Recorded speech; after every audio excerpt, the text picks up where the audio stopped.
Hello everyone, welcome to my channel. दोस्तों, मेरे channel में आप सभी का स्वागत है और जो न्यू सब्सक्राइबर है उनका हार्दिक अभिनंदन है। दोस्तों, कैसे हैं आप लोग? मैं अंकिता जबलपुर से कर रही हूं आप सबका स्वागत।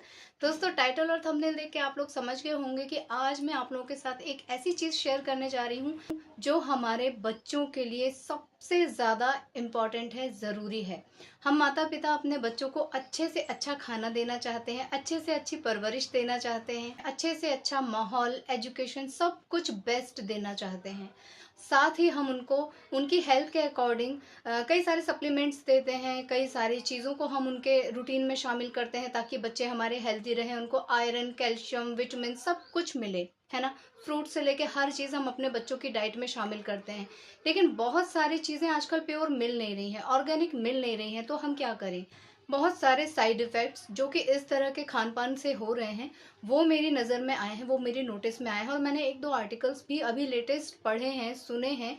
कुछ रिसर्च में बताया जा रहा है कि हम लोग जो बच्चों को दूध, डेयरी प्रोडक्ट्स दे रहे हैं या दूध दे रहे हैं, दूध में कुछ भी मिला के दें, लेकिन वो दूध भी बच्चों के लिए हानिकारक है। कई सारे ऐसे डॉक्टर्स हैं जो बच्चों को साफ-साफ मना कर दे रहे हैं, भई दूध मत देना, उनके डाइट में दूध शामिल मत करो।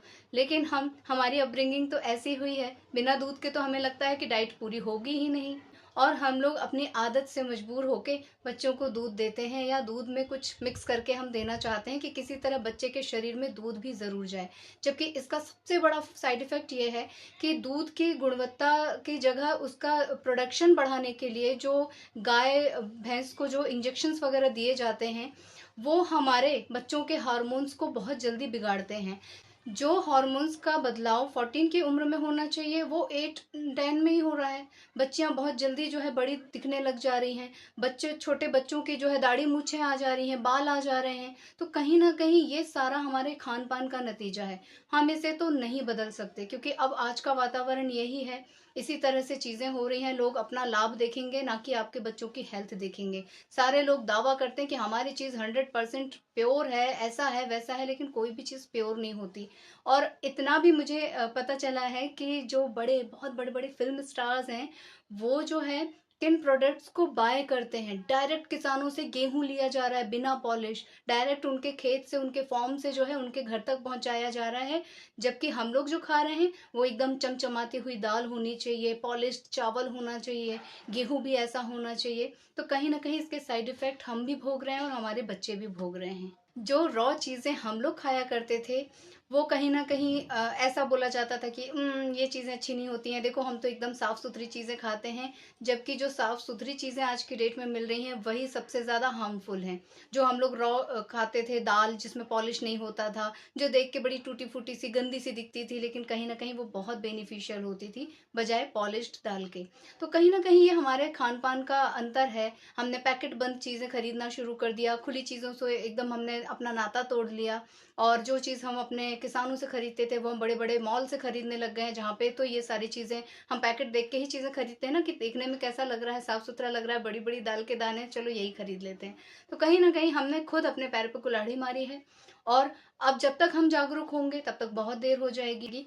लेकिन अगर हमें कहीं से कोई चीज़ पता चलती है और हम उसको बदल सकते हैं, तो हमें उसको ज़रूर बदल लेना चाहिए। तो आज की वीडियो में मैं आप लोगों से यही रिक्वेस्ट करूंगी कि भाई बच्चों को ना दूध पीने के लिए प्रेशराइज मत कीजिए, बल्कि दूध में मिलने वाले जितने भी पोषक तत्व हैं वो अगर हम कहीं और से उनको प्रोवाइड करा सकते हैं तो वो आप कराइए। मैं आज एक ऐसा पाउडर आप लोगों के सामने बनाऊंगी जो मैं उत्कर्ष को देती हूँ, मैं खुद भी लेती हूँ, और उसके जितने भी बेनिफिट्स हैं वो मैं आप लोगों को बनाते बनाते बता दूंगी। सो आप लोग उसके जो इंग्रेडिएंट्स हैं वो देख के ही समझ जाएंगे कि यार ये तो सच्ची में बहुत फायदेमंद है। चाहे वो बड़े बुजुर्ग हों, चाहे वो बच्चे हों, कोई भी हो, डेयरी प्रोडक्ट अगर अच्छे नहीं आ रहे हैं, उनसे हार्मोन्स में इतनी ज़्यादा प्रॉब्लम हो रही है, तो बेहतर है कि हम उनका इस्तेमाल बंद कर दें। और हमें कैल्शियम कहाँ से मिलेगा, आयरन कहाँ से मिलेगा, प्रोटीन कहाँ से मिलेगा, इसका हम कहीं और से जुगाड़ कर लें। इस पाउडर को बनाने के लिए हमें चाहिए है बादाम। सभी चीज़ों की क्वांटिटी मैं ना 100 ग्राम रख रही हूँ, एक नाप अच्छा होता है सभी चीज़ों को मेजर करने का। तो मैंने ये बाउल ले लिया है, इसमें 100 ग्राम मैंने बादाम ले लिए हैं। बादाम जो है ब्रेन के लिए बहुत बेनिफिशियल होता है, गुणों की खान होता है, हम सभी जानते हैं। और इसमें मैं डालूँगी पिस्ता। पिस्ता इम्यूनिटी को बूस्ट करता है, तो इसमें 100 ग्राम हम पिस्ता भी ऐड करेंगे। हल्का-हल्का सा सभी चीज़ों को हमें रोस्ट करना है, चाहे तो आप एक साथ कर लें, चाहे तो आप अलग-अलग कर लें। इसका अपना कोई स्वाद नहीं होता है, लेकिन फिर भी ये गुणों की खान माना जा सकता है। तो जितने भी ड्राई फ्रूट्स हैं, वो अपने आप में बहुत बेनिफिशियल होते हैं। तो दोनों को मैं पैन में अलग-अलग रख रही हूँ। इसके बाद हम लेंगे अखरोट। अखरोट भी ब्रेन के लिए बहुत ही बेनिफिशियल होता है, ब्रेन को शार्प बनाता है और बच्चों को हम भिगो के अखरोट दे सकते हैं, या मैं जिस तरह से पाउडर बना रही हूँ उस तरह से भी आप अखरोट का इस्तेमाल कर सकते हैं। सभी चीज़ों की मात्रा मैं 100 ग्राम के करीब रख रही हूँ। आप भी इसी तरह से नाप ले लीजिएगा ताकि मेजरमेंट और रेशियो इधर-उधर ना हो।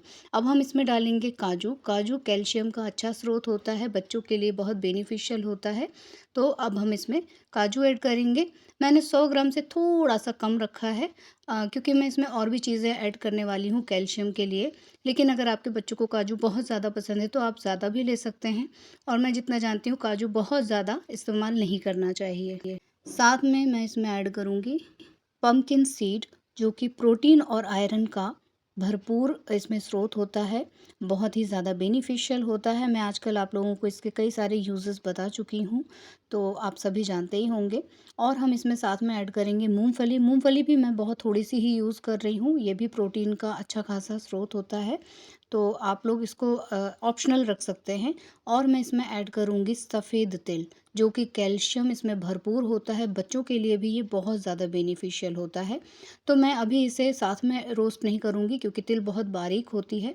सारे ड्राई फ्रूट्स मैं हल्की आंच पे जो है इसको रोस्ट कर रही हूँ, और जब ये ठंडा हो जाएगा तब मैं इसका पाउडर बनाऊँगी। और तिल को मैंने अलग से रोस्ट किया है, मूँगफली को मैंने अलग से रोस्ट किया है, क्योंकि मूँगफली का मुझे छिलका उतारना था। इसमें आप सीज़न के हिसाब से कुछ ऑप्शन भी रख सकते हैं, जैसे ओट्स आप रख सकते हैं, रागी का आटा रख सकते हैं। इसमें हम सारा सब बनने के बाद धागे वाली मिश्री का इस्तेमाल करेंगे, सो उसे भी अलग से कूट के बारीक पीसना होगा। तो ये मिश्रण मैंने जो है अच्छी तरह से ग्राइंड कर लिया है। अब जब ये ठंडा हो जाएगा तब हम इसमें ऐड करेंगे कोका पाउडर, और कोका पाउडर भी सेम क्वांटिटी का हमें लेना है। मेजरमेंट में ज़्यादा मत करिएगा, क्योंकि हम जो है बच्चों के लिए बना रहे हैं तो उनको थोड़ा-सा चॉकलेटी फ्लेवर अच्छा लगता है, और ये बनने के बाद बहुत ही यम्मी लगता है। तो इसको भी अच्छी तरीके से मैं मिक्स कर लूँगी। ये तो ऑलरेडी बारीक होता है, इसलिए इसे ग्राइंड करने की ज़रूरत नहीं है।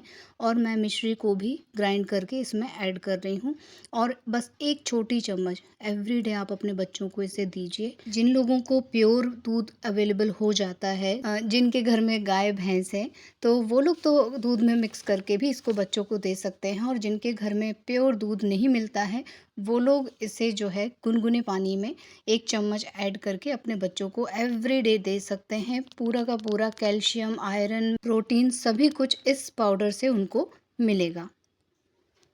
मैं उत्कर्ष को शुरू से ही दूध नहीं देती हूँ, क्योंकि उसको मना है। जब वो छोटा था तभी डॉक्टर ने मना कर दिया था, टाइफाइड की वजह से। उसको बहुत सारी लिवर की प्रॉब्लम हो गई थी, आंतों में प्रॉब्लम हो गई थी, तो उसको दूध, डेयरी प्रोडक्ट एकदम मना था। लेकिन एज अ मदर मुझे अंदर से ना मेरा मन कचोटता था कि मेरा बच्चा दूध नहीं पी पा रहा, इसकी हड्डियां कैसे मजबूत होंगी, इसकी ग्रोथ के लिए तो ज़रूरी है, ये है वो है। लेकिन मेरे डॉक्टर साहब हमेशा मुझे समझाते थे कि बेटा वो नहीं दे सकते हो, कुछ और दो। और मैं उनकी बातों को बहुत लाइटली लेती थी, लेकिन आज की डेट में मुझे उनकी बातों का महत्व समझ में आ रहा है, और आज भी मैं अपने बच्चे को दूध नहीं देती हूँ। एक तो मैं जब भी कभी ट्राई भी करती हूँ तो वो उसे पचता नहीं है, उसे हजम नहीं होता, क्योंकि उसके हैबिट में नहीं है। तो मैं यही पाउडर उसे पानी में दे देती हूँ, गुनगुने पानी में घोल के मैं उसे ये 1 चम्मच पाउडर देती हूँ, और बस मुझे भी तृप्ति रहती है कि बच्चे को सारी चीज़ें मिल रही हैं, बॉडी ग्रोथ सब कुछ मुझे उसका नज़र आ रहा है, रिजल्ट मेरे सामने है कि हाँ बच्चा पूरी तरह से स्वस्थ है। और फल फ्रूट्स भी उसे मना थी, कच्ची चीज़ें उसे मना थी, तो मैंने फल का भी एक अल्टरनेट निकाला कि चलो अब समर आ रहे हैं तो मैं उसे उसका जैम बना कर दूं। और मैंने 2-2 3-3 बार जैम बना लिया है, वो उसको सूट कर रहा है, आराम से बच्चा मेरा जैम खाता है, टिफ़िन में भी लेके जाता है, घर में भी खाता है। मैं भी संतुष्ट रहती हूँ कि बच्चे को सारी चीज़ें मिल रही हैं, vitamin C, vitamin D, vitamin E सब कुछ उसको मिल रहा है उसकी डाइट में। इस बात से मैं बहुत खुश हूँ, और एज अ मदर मैं यही चाहूँगी कि सभी बच्चे जो है इसी तरह की हैबिट डालें। अगर उनको एक प्रोडक्ट नहीं पचता है, नहीं सूट होता है, तो कोई बात नहीं, हम उसका दूसरा अल्टरनेट ढूंढ सकते हैं। उम्मीद करती हूँ कि मेरी आज की ये वीडियो भी आप लोगों को यूज़फुल लगेगी, काम की लगे तो प्लीज़ इसे बहुत सारे लोगों के साथ शेयर कीजिएगा ताकि वो लोग भी इसका इस्तेमाल कर सकें। और मैं पूरी चीज़ें एक्सप्लेन करके बाकायदे पॉइंट बाय पॉइंट बताती हूँ ताकि आप लोगों के मन में कोई डाउट ना हो। फिर भी अगर कोई डाउट आता है तो प्लीज़ आप कमेंट डाउन करके मुझसे पूछ लीजिएगा।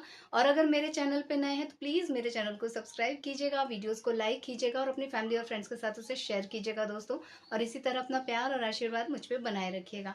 अपना ख्याल रखिएगा। मिलती हूँ नेक्स्ट वीडियो में, तब तक के लिए take care, tata bye bye.